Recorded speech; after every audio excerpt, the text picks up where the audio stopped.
저는 급히 달려갔고 모텔 201호 문을 벌컥 열었습니다. 그리고 저는 너무 놀라 그 자리에서 움직일 수 없었어요.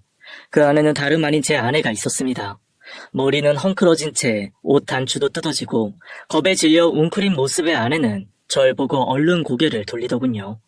왜 아내는 이 시간에 낯선 모텔방 안에 있는 걸까요? 오늘은 바로 그 모텔 201호에 대한 기막힌 이야기를 들려드리려고 합니다. 저는 얼마 전까지 작은 출판사 편집장이었습니다. 대학 졸업하고 선배가 있던 출판사에서 일을 배우기 시작한 것이 벌써 20년 전이네요.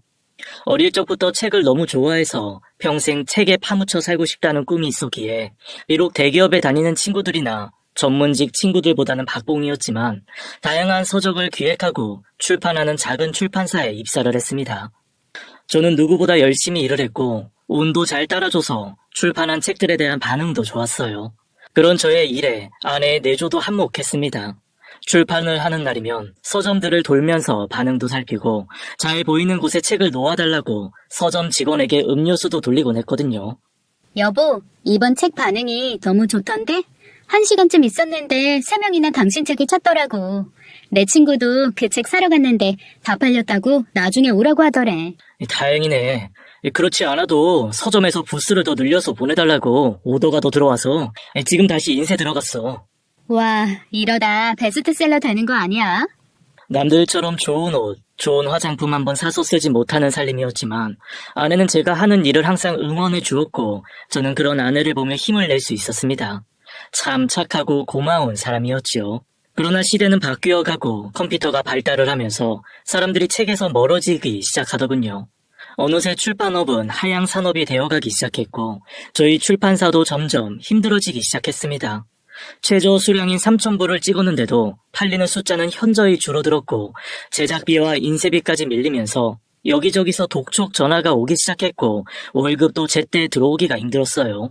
하지만 누구보다 사정을 잘 아는 제가 뭐라고 할 수 있는 상황은 아니라 가지고 있던 돈으로 아내에게 생활비를 먼저 주곤 했습니다.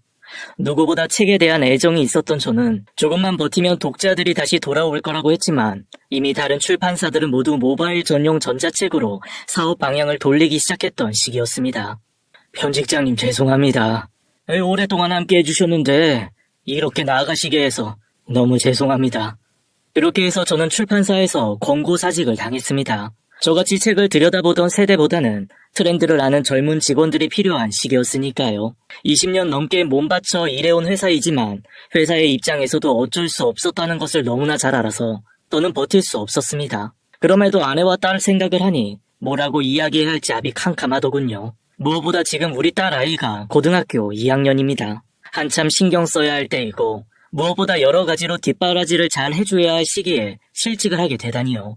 학원비를 어떻게 감당해야 할지, 대학 학비는 또 어떻게 해야 할지, 아빠가 실직자라는 걸 알게 되면 고2인 딸이 받을 충격이 클 것 같아 걱정이 되었습니다. 게다가 아내는 어떻게 하고요. 한 푼 두 푼 아껴 3년 전에 겨우 구입한 아파트는 대출금 갚느라 힘들어하는 걸 누구보다 잘 아는 저인데 그런 아내에게 제가 회사를 그만두었다는 말을 어떻게 해야 할지 난감했습니다.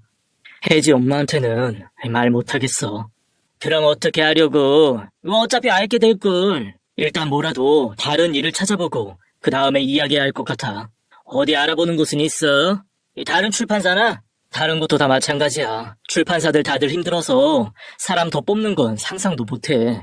게다가 나같이 나이 50 다 된 사람을 뭐하러 뽑겠어.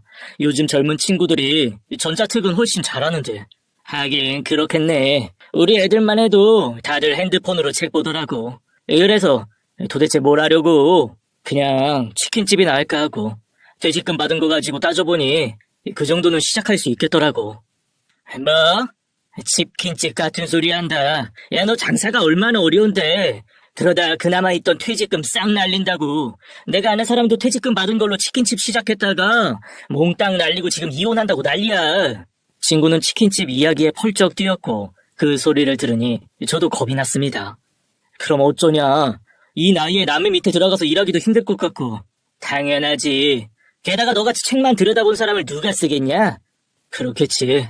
답답하다. 대출금도 그렇고 또 우리 혜지 학원비도 한 달에 얼마가 나가는데. 그래도 일단 창업은 아니야. 이 퇴직금은 건드리지 마.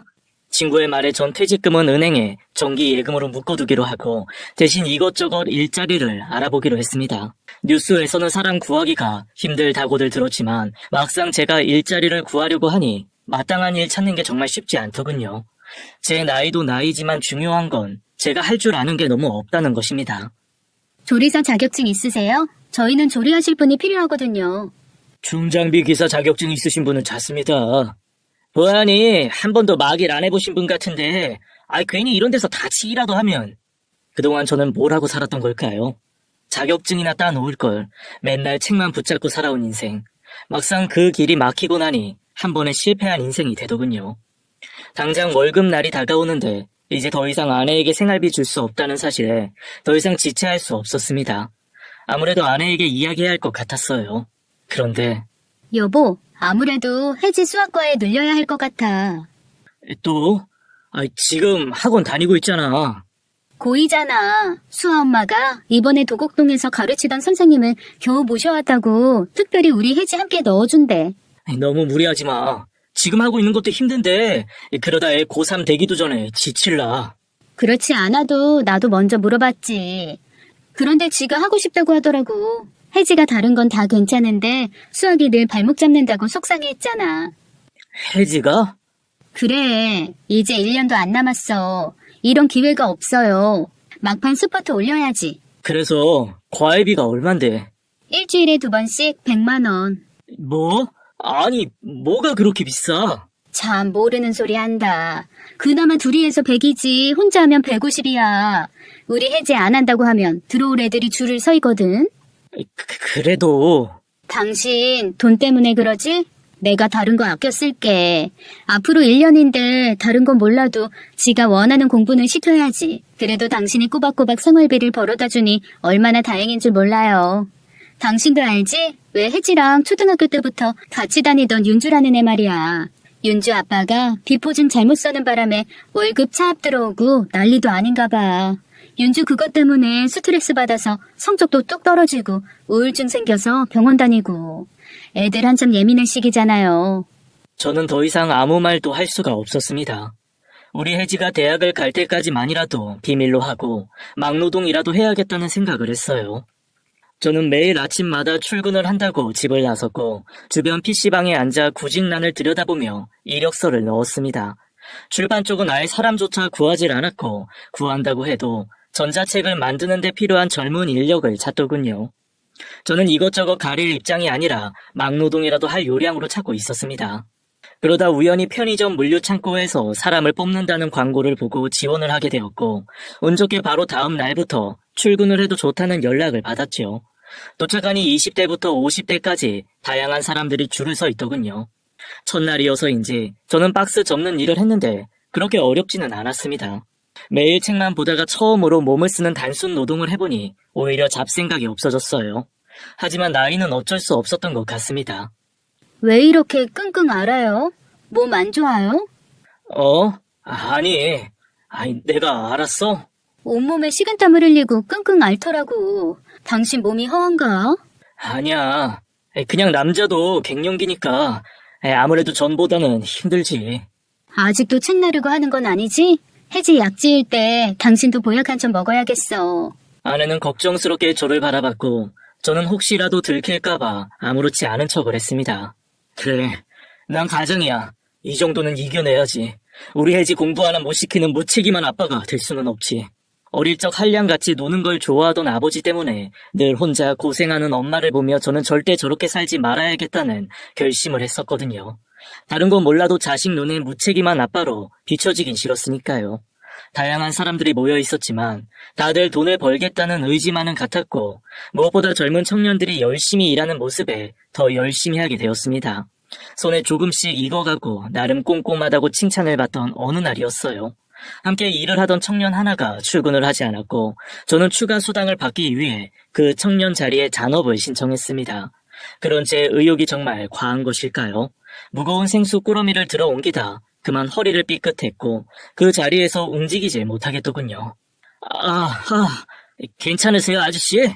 곁에 있던 직원의 도움을 받아 휴식을 취한 뒤 일을 끝내지 못하고 병원으로 향했습니다.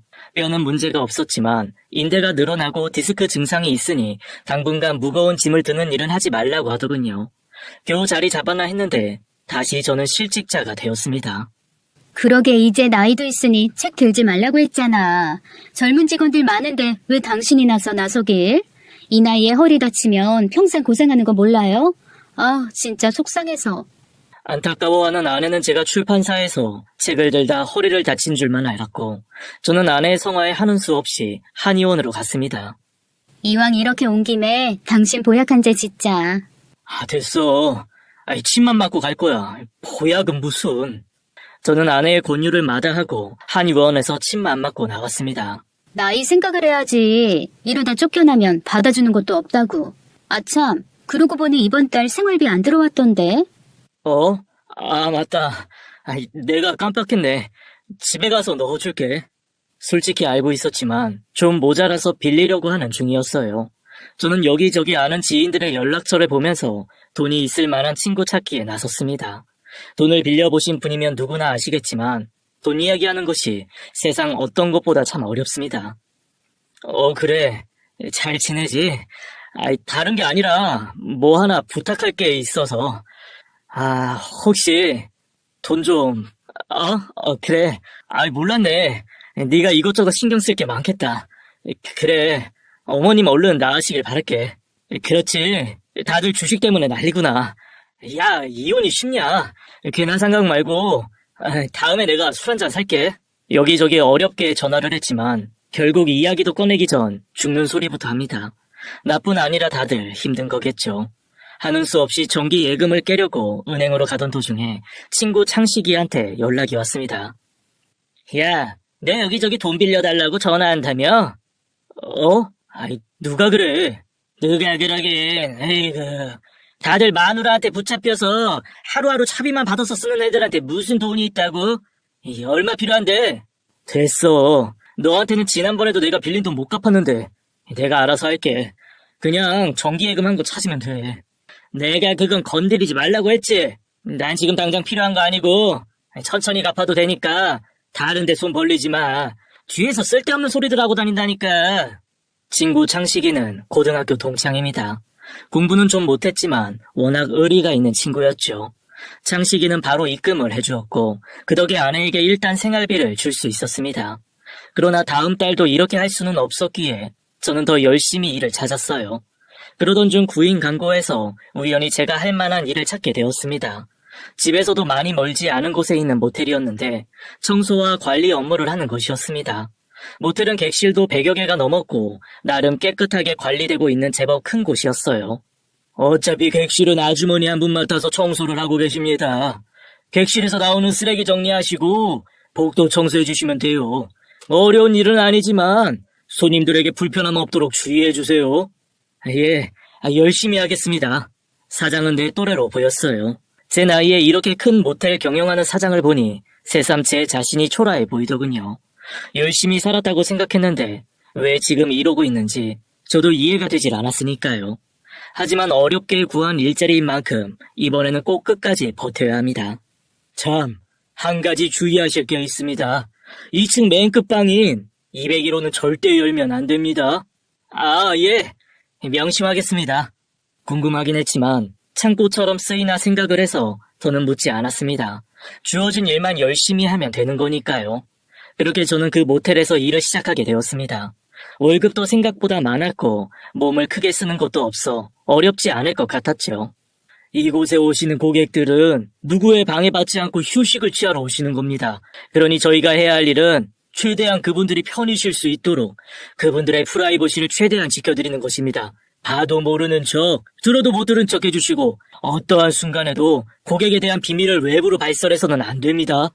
대부분의 도시 외곽에 있는 모텔들이 그렇듯이 이곳은 가족들이 오는 경우는 드물었고 주로 연인들의 데이트 장소로 활용이 되는 것 같더군요. 예전에 아내와 차를 타고 지나가면서 우스갯소리를 한 것이 기억이 납니다. 우리도 저런 모텔에서 하루 자고 갈까? 돈 아깝게. 집 놔두고 왜 이런 모텔에서 자? 내 친구가 그러는데 가끔 이런 모텔에서 자면 신혼으로 돌아간 기분 든대. 그 돈 있으면 해지 고기를 사 먹이겠다. 그렇게 웃고 지나가던 곳이었는데 설마 제가 이렇게 와서 일을 하게 될 줄은 정말 몰랐습니다. 씁쓸한 기분이었지만 지금 그런 기분 따위를 챙길 때가 아니지요. 가장으로서의 책임감, 전 그것만 생각하려고 합니다. 그곳에는 청소를 해주는 아줌마와 막내라고 불리는 20대 후반의 청년이 일을 하고 있었습니다. 그 청년은 이것저것 못 고치는 것이 없는 기술자였어요. 수도, 전기에 문제가 생기거나 TV가 나오지 않았을 때에도 모든 걸 다 해결하는 우리 동네 홍방장 같은 청년이었습니다.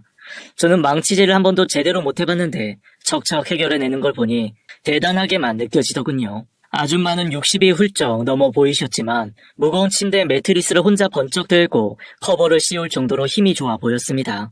100개가 넘는 객실 청소를 혼자 다 하셨는데 번개같이 말랐습니다. 힘 안 드세요?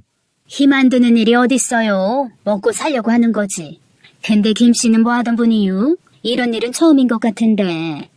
예, 처음입니다. 그래서 좀 어설프죠? 뭐 처음에야 다 그렇지. 그래도 일하는 게 영 꼼꼼하시네.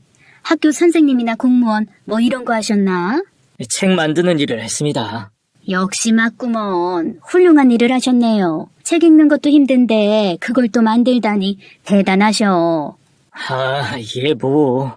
사는 게 다 그런 거예요. 고상한 일하다 남이 버린 쓰레기나 치우는 일하니 영 속쓰리겠지만 왕년에 나는 뭐였네 하면서 가만히 앉아서 입에 거미줄 치는 사람보다는 100번 훌륭하지.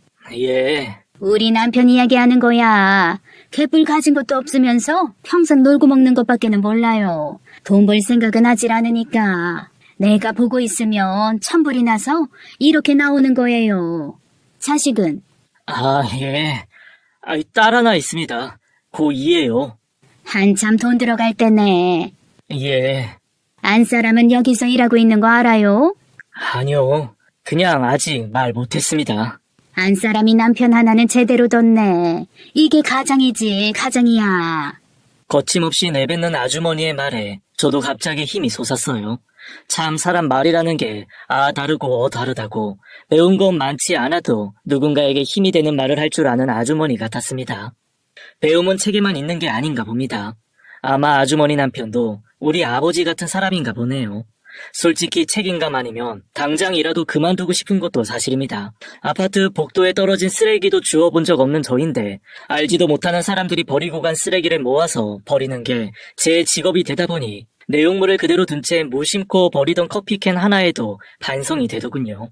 쓰레기통 비우다가 주르르 흘려버린 커피에 옷이 다 젖었거든요. 그뿐인가요? 가끔 딸 같은 나이의 손님들이 드나드는 걸 보면 마음이 너무 불편했습니다. 부모님은 알고 계시려나? 저놈 저거 사기꾼 같은데. 우리 딸 혜지 생각이 나서 뭐라고 이야기해주고 싶은 걸 꾹 참아야 했지요. 보고도 못 본 척, 들어도 못 들은 척. 사장님의 이야기가 생각이 나서 저는 그걸 모른 척 지나가야 하는 것 자체가 너무 힘들었습니다. 그런 상황을 제외하고는 일은 할 만했습니다. 함께 일하는 아주머니도 청년도 좋은 사람 같았고요. 두 눈 꽉 감고 혜지 대학 갈 때까지만 버티자 하는 마음이었어요. 그러던 어느 날이었습니다. 점심때가 조금 지나서일까요? 아내에게 전화가 왔습니다. 여보, 웬일이야 이 시간에? 웬일이긴. 남편한테 전화하는데 시간 따져야 돼? 아니, 그건 아니고. 전화 안 하던 사람이 전화하니까. 점심은 먹었어? 그럼 먹었지. 뭐 먹었어? 그냥 뭐 설렁탕 먹었는데. 왜? 제대로 먹으라고. 대충 때우지 말고. 그래. 당신은 뭐해? 난 친구 만나러 나왔어. 그렇게 아내와 통화를 하는 순간이었습니다. 갑자기 사장의 큰 소리가 들려왔어요. 아줌마! 저는 혹시 아내가 들었을까봐 얼른 전화를 끊었죠. 그리고 소리가 나는 쪽으로 달려갔습니다. 그런데 아줌마가 201호 앞에 서 있었고 사장이 눈을 부릅뜨고 아줌마를 몰아세우고 있더군요. 내가 이 방문 열지 말라고 했어요? 안 했어요? 아니, 저는 그냥 안에서 무슨 소리가 나는 것 같길래. 아주머니 귀가 어떻게 된 거 아닙니까? 이 소리가 나긴 무슨 소리가 난다고? 죄송해요, 제가. 당장 그만둬요. 예? 아니, 갑자기 그만두라니요. 저 무슨... 내가 처음에 들어올 때 말씀드렸죠? 절대 그 방 근처에도 가지 말라고. 지금 아주머니께서 그 약속을 위반하셨잖아요. 아니 그럼 빈방에서 사람 소리가 나는데 가만둬요? 사람인지 귀신인지 알아야 할 것 아니에요. 내가 무슨 도적질을 한 것도 아니고 그냥 사람 소리 나길래 뭔 일이 있나 해서 가본 건데. 전 약속 안 지키는 사람 딱 질색입니다. 새 사람 구할 때까지만 계시고 나가주세요. 아이고 참 살다가 별일이 다 있네. 코딱지만한 모텔 가지고 있다고 유세 떠는 거요 뭐요? 거기에 뭐가 있길래 이렇게 난리래요? 뭐예요? 이 아줌마가 진짜? 첩이라도 숨겨놨나? 아줌마, 당장 나가요. 그렇지 않아도 당장 나갈 생각이에요. 원 더럽고 치사해서. 그렇게 아줌마는 그날로 모텔 일을 그만두었습니다. 그리고 아줌마가 하던 청소는 급한 대로 저와 막내 직원과 함께 나누어 했습니다. 저는 괜찮은 아줌마 한 분이 그만둔 것이 내심 아쉬웠지만 다시 한번 201호에는 절대 접근조차 하지 말아야겠다는 다짐을 하게 되었어요. 그전까지는 그 방이 창고라고 생각을 했고 그래서 접근을 못하게 한다고 생각했는데 아주머니 말대로 그 방에서 소리가 나는 것을 저도 들은 적이 있거든요.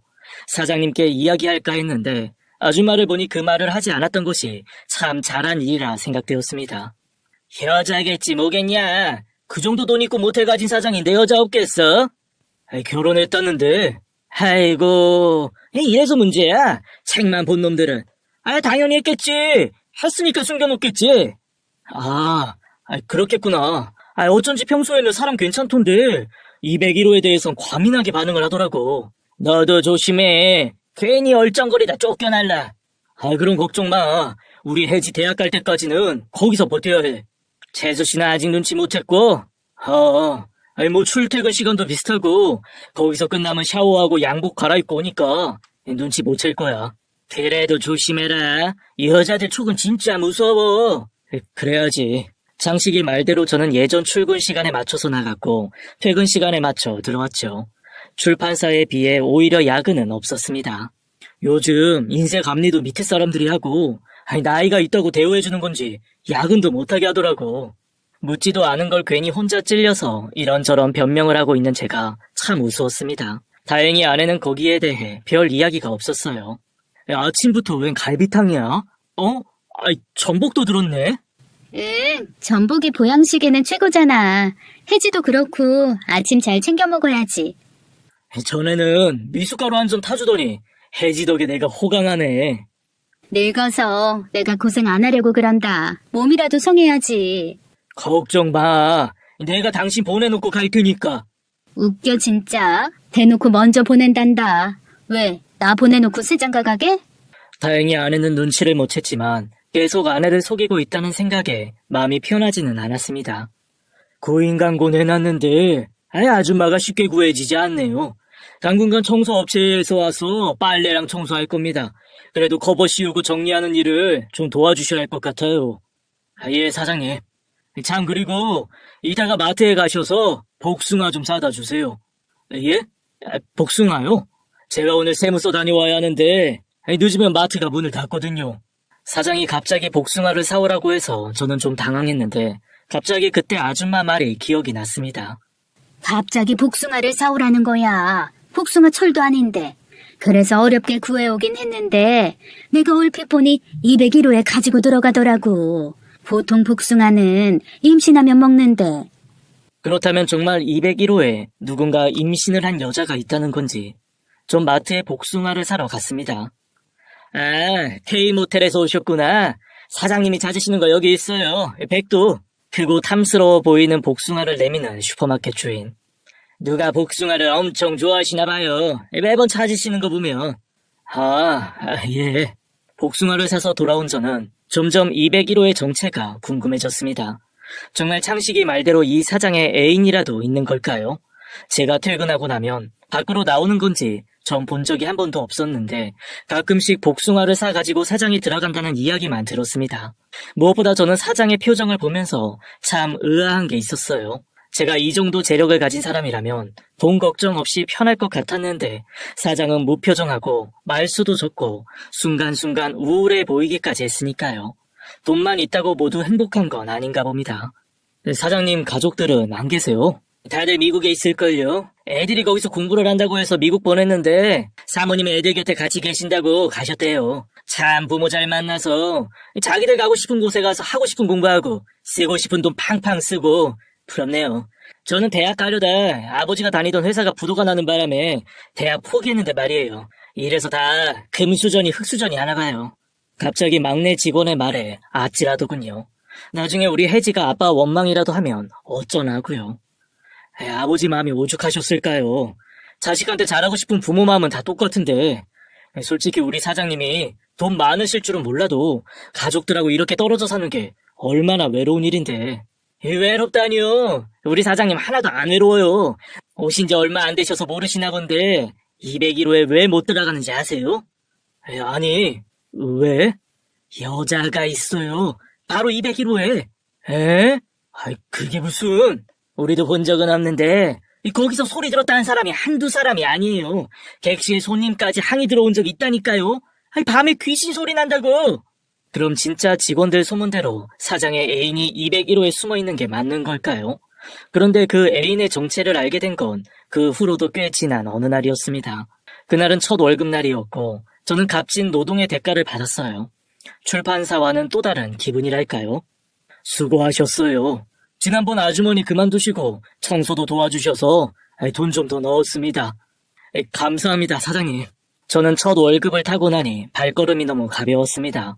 마음이 붕 떠서일까요? 샤워를 하고 옷을 갈아입다가 넥타이를 안 하고 나온 겁니다. 저는 차를 돌려 다시 모텔로 향했고 탈의실에 있던 넥타이를 가지고 나와 다시 차에 올라탔습니다. 아내가 혹시 의심하면 안 되니까요. 그런데 막 차가 출발을 하려던 순간 멀리 익숙한 실루엣이 모텔 안으로 들어가는 겁니다. 어둠이 지는 터라 정확하게 알 수는 없었지만 아내의 모습과 흡사했어요. 하지만 아내가 이 시간에 모텔에 들어올 일이 없기에 전 그냥 집으로 갔습니다. 전 아내가 평소에 그토록 먹고 싶어 하던 피자 한 판을 사가지고 서프라이즈를 해주려고 미리 연락도 하지 않고 집으로 들어갔지요. 그러나 아내는 집에 없었습니다. 전화를 했지만 받지를 않았고 갑자기 아까 모텔에서 본 그 실루엣이 생각이 났습니다. 30분쯤 지났을까요? 전화가 오더군요. 어디야? 친구 잠시 만나고 있었는데 이야기 듣느라고 핸드폰 온 줄도 몰랐네. 근데 친구 누구? 정미 있잖아. 중학교 동창. 시어머니랑 힘들다고 울고불고 걔 달래느라고. 그랬구나. 나 오늘 월급날이잖아. 당신 좋아하는 피자 사왔어. 혜지는? 혜지는 학원에서 늦을걸. 나 곧 들어갈게. 조금만 기다려요. 조심해서 와. 아내는 누구라도 힘들면 당장 달려가서 도와주는 사람입니다. 어느 때는 오지랖이 넓어 주변 사람들에게 오지라퍼라는 소리를 듣기도 하지요. 아마도 가정사가 있는 친구가 또 하소연을 하고 있나 봅니다. 잠시였지만 혹시나 하는 마음에 아내를 의심했던 제 찌질함이 얼마나 싫던지요. 1시간쯤 지나자 아내가 집으로 왔습니다. 와, 맛있다. 너무 식었지? 아니, 더 맛있는데? 더 먹지 왜? 난 배불러. 이따 혜지 오면 주려고. 또 사주면 되지. 오늘은 당신 먹으라고 사온 거야. 겨우 피자 2쪽 먹고 덮는 아내를 보면서 짠했습니다. 이깟 피자도 실컷 못 먹는 아내, 미안했어요. 그렇게 그날은 아내에게 미안한 마음만 가득한 채 지나갔습니다. 그런데 오해라고 생각하고 잊었던 저에게 말도 안 되는 일이 벌어졌습니다. 나 지금 가는 중이야. 뭐 필요한 거 없어? 맞다. 당신 저기 마트 가면 복숭아 나와 있을 거야. 복숭아?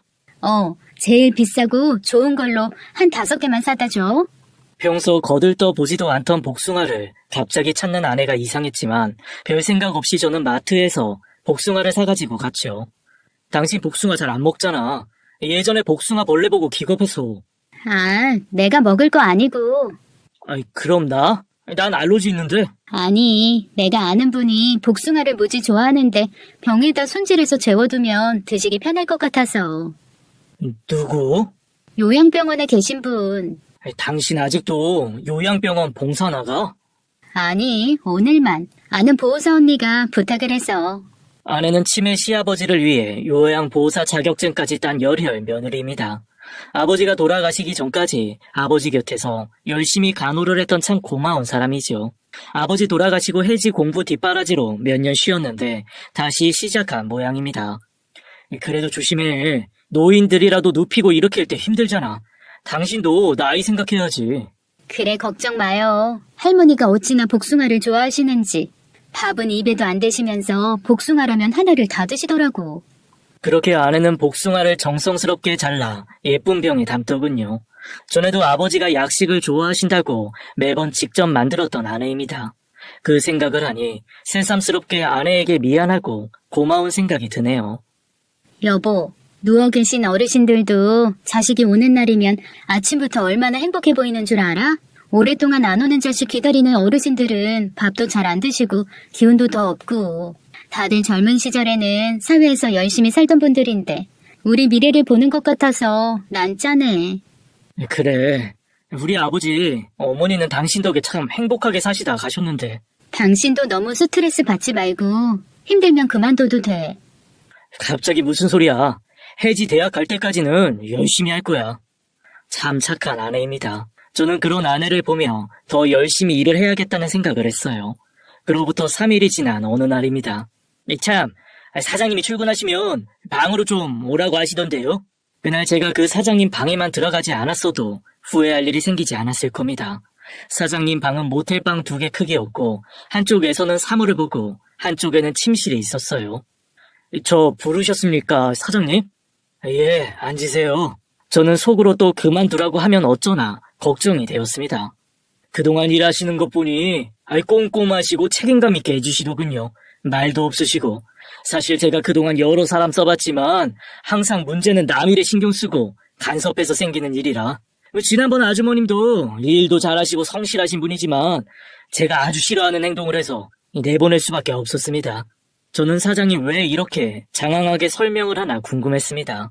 그런데 확실히 다르시더군요. 말씀도 없으시고 약속도 잘 지키시고. 그래서 말인데요.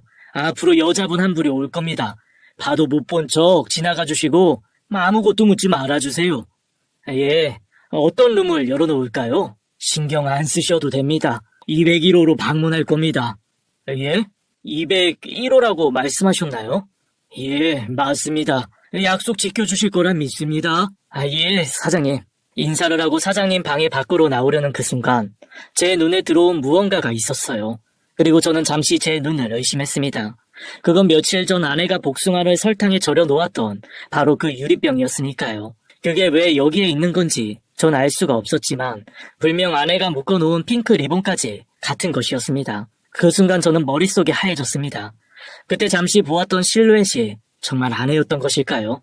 방을 나와서 전 혼란스러움에 일에 손이 잡히지 않았어요. 뭐래요, 사장님이? 저는 막내 청년이 이야기하는 것도 듣지 못했습니다. 아저씨, 왜요? 혹시 그만두래요? 그게 아니라 어떤 분이 오신다고 201호에. 그럼 그 여잔가? 어제 왔던? 어제 누가 왔었어? 예, 어제 아저씨 퇴근하고 제가 핸드폰을 두고 가는 바람에 다시 들어갔는데 어떤 여자가 사장실로 들어가더라고요. 그래? 저하고 눈이 마주치자 그 여자 얼마나 놀라던지. 그 사장 좋아하는 복숭아까지 가지고 나이도 꽤 있어 보이던데 참 한심해요. 복숭아? 예, 그래서 월요일이면 시키는 복숭아 배달을 안 시켰나 봐요. 그 여자분 얼굴 봤어요? 뭐 자세히는 못 봤지만 마흔은 넘어 보이던데. 전 손이 부들부들 떨렸습니다. 복숭아를 들고 온 아내의 모습이 상상이 되었고 저에게 분명 요양병원 노인을 위한 것이라고 거짓말까지 한 아내에게 배신감이 차올랐습니다. 그러고 보니 어제도 봉사 간다고 했었던 것 같았는데 확실치 않은 제 예상은 집에 와서 확실해졌습니다. 여보, 나 다시 봉사 다니기로 했어. 봉사? 어디로? 응, 서울 외곽에 있는 요양병원인데 지난번 요양병원 원장님 소개로. 몸도 힘들고 혜지도 돌봐야 하는데 뭐하러 다시 시작을 해? 아니야, 오히려 혜지가 학원서 공부하니까 시간도 많고 저녁 전에는 오니까 혜지에게 지장도 없어. 설마 했는데 정말 아내가 맞는 걸까요? 제가 그동안 아내를 너무 몰랐던 걸까요? 심장이 두근거리고 이 상황을 어떻게 넘어가야 할지 모르겠습니다. 아내는 누가 봐도 현모양처입니다. 부잣집에서 자랐지만 그런 티를 내지 않았고 결혼해서는 누구보다 알뜰하고 야무진 여자였어요. 오랫동안 시어머님 병수발을 했고 시어머님 보낼 때도 가장 많이 운 사람이 제가 아닌 아내였으니까요. 아이에게도 큰소리 한 번 낸 적 없이 온화하고 지혜로웠으며 저의 아침을 한 번도 놓친 적 없이 챙겨주던 여자입니다. 그렇게 완벽한 아내이기에 저는 항상 아내에게 고마웠고 힘든 결혼 생활을 한 아내에게 미안했습니다. 그런데 아내가 다른 남자와 만나고 있다니요. 게다가 저랑은 비교도 안 되고 돈 많고 능력 있는 사장과 너무 머리가 혼란스러웠습니다. 그러고 보니 가끔씩 큰 돈이 생겼다면서 돈을 내놓던 아내가 생각납니다. 주식 팔았어. 상한가 치길래. 종목이 무엇인지 알려주지도 않은 채 아내는 목돈을 벌었다면서 혜지에게 돈을 보내더군요. 저만 가만히 있으면 혜지도 걱정하지 않고 유학 생활을 할 수 있는 걸까요? 아내도 더 이상 돈 때문에 힘들어하지 않고 결혼 전 친했던 부잣집 친구들도 만날 수 있는 걸까요? 말도 안 되는 상상을 하면서 저 혼자 괴로워하고 있었지만 아내가 저에게 하는 태도는 하나도 변한 게 없었습니다. 힘들지 여보? 내가 목욕물 받아놓을게. 당신 봉사 계속하고 있는 거지? 응, 왜? 아니, 어떤 사람이 당신을 봤다고 해서. 날 봤대? 어디서? 그게 뭐 어디라더라? 양평? 아내의 눈빛이 잠시 흔들리는 걸 보았습니다. 혹시 양평에 간 적 있어? 아니, 양평은 갑자기 무슨, 누가 그래? 진짜 안 갔어? 그때 봉사 간다고 하던 그날. 갑자기 아내는 정색을 했습니다. 안 갔다니까. 아내가 갑자기 버럭 화를 내더군요. 그래서 당신 그렇게 뻣뻣하게 군 거야? 내가 뭘? 참 다른 나라고 다르다 생각했지. 내가 봉사 안 가고 양평 가서 딴짓이라도 했다고 생각한 거냐고. 아니, 그리고 복숭아. 그때 갑자기 아내는 어딘가 전화를 하더군요. 그러더니 스피커폰으로 전환을 시키고는 언니, 누가 우리 봉사하는 날 나를 양평에서 봤다고 했대. 뭐? 누가? 나랑 봉사했는데 누가 널 봐? 이 사람이 나를 의심하는데 남의 말만 듣고. 하여튼 누가 남의 집에 분란을 일으키려고 또 시작이구만. 제부, 정주 저랑 같이 요양병원에서 할머니 똥기저귀 빨고 있었거든요. 저는 갑자기 민망했습니다. 예.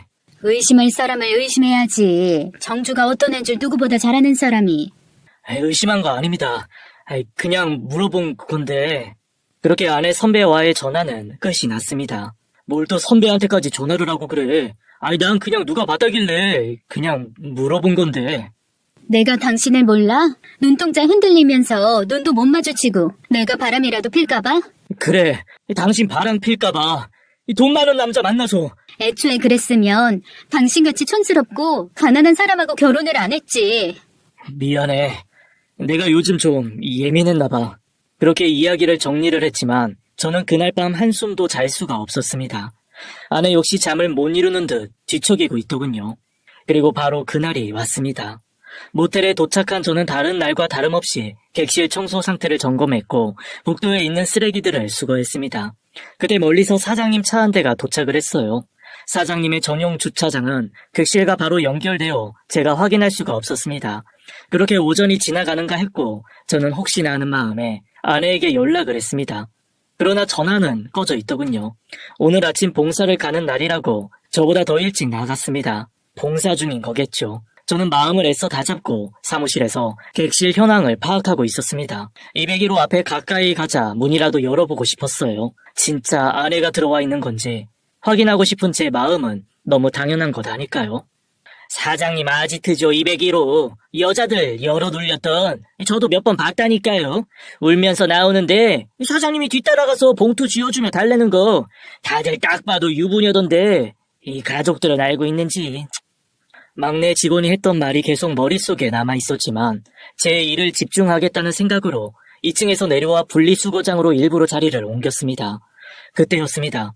갑자기 비명소리가 들렸고 저는 그 소리에 벌떡 일어났죠. 분명 아내의 목소리였으니까요. 전에도 사장한테 맞아 울던 여자들이 있다고 들었습니다. 저는 가릴 게 없었죠. 당장 201호로 뛰어갔고 마침내 201호 앞에 섰습니다. 그러나 문은 닫혀 있었고 잠겨 있었습니다. 저는 문을 두드렸고 안 열리더군요. 여보, 괜찮아? 무슨 일이야? 저는 비명에 찬 아내의 목소리를 듣자마자 모든 힘을 쥐어짜 문고리를 부수고 문을 발칵 열었죠.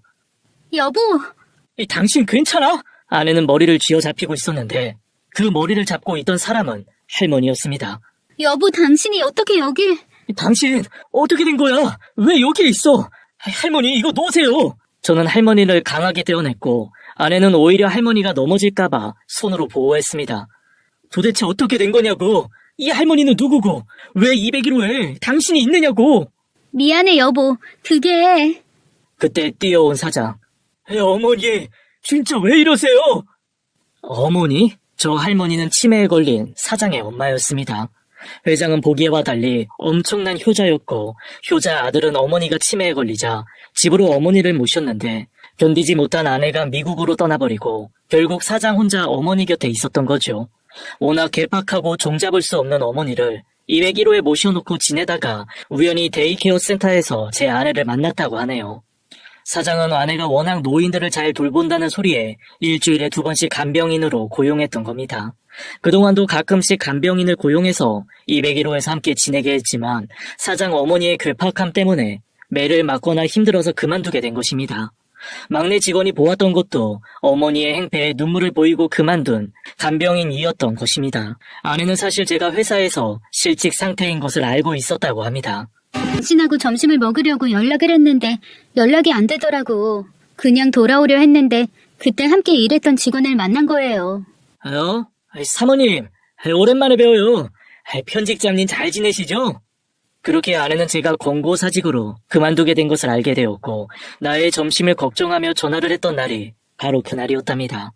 내가 허리를 다친 것도 제 통장에 찍힌 물류센터 급여를 보고 알게 되고 그래서 자신도 다시 일을 시작해야겠다는 생각을 했다고 합니다. 그렇게 요양보호사로 근무를 시작하다 우연히 모텔 사장의 어머니를 보게 되고 잘 대처하는 아내를 보고 사장이 2배의 돈을 줄 테니 와달라고 요청을 했다고 합니다. 죄송합니다. 두 분이 부부인 줄은 몰랐어요. 어머니가 여기 계신다는 것을 알면 모텔 영업에 지장을 줄까봐 쉬쉬한 것인데 이렇게 2분을 곤란하게 만들었네요. 정말 죄송합니다. 저는 아내를 보고 너무 부끄러웠습니다. 지난주에 처음으로 일을 하러 왔다가 창밖에서 쓰레기 수거하는 당신을 보고 내가 얼마나 놀랐는지 알아? 하필 왜 여기로 온 건지. 당신이 날 보면 또 얼마나 당황할까 하는 마음에 말하지 못했던 거야. 미안해, 여보. 당신이 미안할 게 뭐가 있어. 나야말로 진작에 당신에게 말도 못하고 괜히 오해나 하고 정말 찌질하다 내가. 제가 부탁을 좀 드려도 될까요? 저희 어머님 계속 모셔주실 수 있는지요? 남편과 상의해볼게요. 아내는 정중하게 이야기를 하고 그날 저와 함께 집으로 돌아왔습니다. 당신 잘하는 거 해보자. 내가 도와줄게. 작으면 어때? 난 당신이 책 만들고 사람들이 그 책을 구입하는 걸 볼 때마다 얼마나 자랑스러운 줄 알아? 내가 그동안 이럴 때를 대비해서 적금을 조금씩 부어둔 게 있어. 당신 받은 퇴직금하고 합하면 작은 출판사 하나는 만들 수 있을 거야. 아내는 제법 많은 돈을 모아두었더군요. 그 통장을 저에게 내놓았습니다. 여기서 해지 대학 등록금 제하고 나머지는 출판사 차리는 데 쓰면 돼요. 남들은 새로운 사업을 한다고 하면 전부 말릴 텐데 아내는 달랐습니다. 저에게 희망을 주었고 잘할 거라고 응원을 아끼지 않았어요. 그리고 본인은 그 할머니에게 일주일에 2번씩 가서 요양보호를 하고는 해지의 과외비를 벌더군요. 참 강하고 지혜로운 여자입니다. 제가 참 복이 많지요. 그런 일이 있은 후 1년, 혜지는 원하는 대학에 들어갔습니다. 그것도 성적 우수자로 전액 장학금을 받고요. 그리고 저는 작은 출판사에서 소소한 이야기들을 출판하고 있습니다. 큰 돈을 벌 수는 없지만 아직까지 종이책을 좋아하는 매니아층이 있어서 조금씩 나아지고 있답니다. 참, 그 사장님이 이번에 출간한 책을 100권이나 사주셨습니다. 남의 뒷말하기는 쉽습니다. 그러나 그 말에 책임을 질 수 없다면 함부로 꺼내서도 함부로 상상해서도 안 된다는 걸 이번에 느꼈습니다. 좋은 사람이 훨씬 많이 사는